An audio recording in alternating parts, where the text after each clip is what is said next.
Have you ever felt like you're alone by yourself in a crowded room full of people, and then you are more connected and with everyone and everything when you're by yourself? So, I wanted to give you my perspective on what I see as two different things that sometimes get maybe lumped into the same category, and that is the differences between isolation and solitude. So like a minute ago when I said, when you feel disconnected or alone in a crowd or in a room full of people, this is where I see isolation happening. Isolation disconnects us. It separates us from not just others and the world around us. It separates us from ourselves. When we become lost, when we lose ourselves, we isolate, we separate, and we lose connection to everyone around us, everything around us, spirit, ourselves included.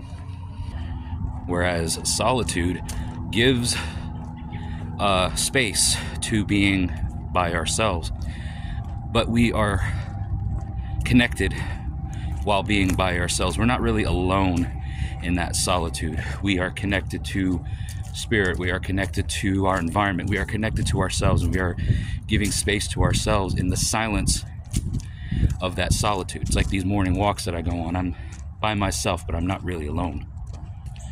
I think this is a very important mentality for people to explore. I'm not saying you should think the way I think. I'm saying that you should consider the differences in these two things that I'm talking about and seeing where it fits in your worldview and your practices on things. Because we are a species that works best when connected. Obviously, being by ourselves or alone, whatever term you want to put to it, is necessary at times. We have to introspect and integrate and all these types of things. But we are a species that thrives through connectedness.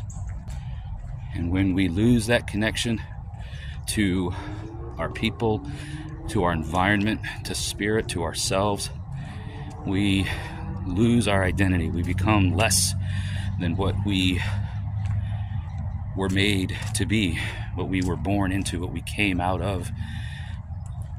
We become a shell of that. And at the same time, don't think that just because you are by yourself that you are disconnected.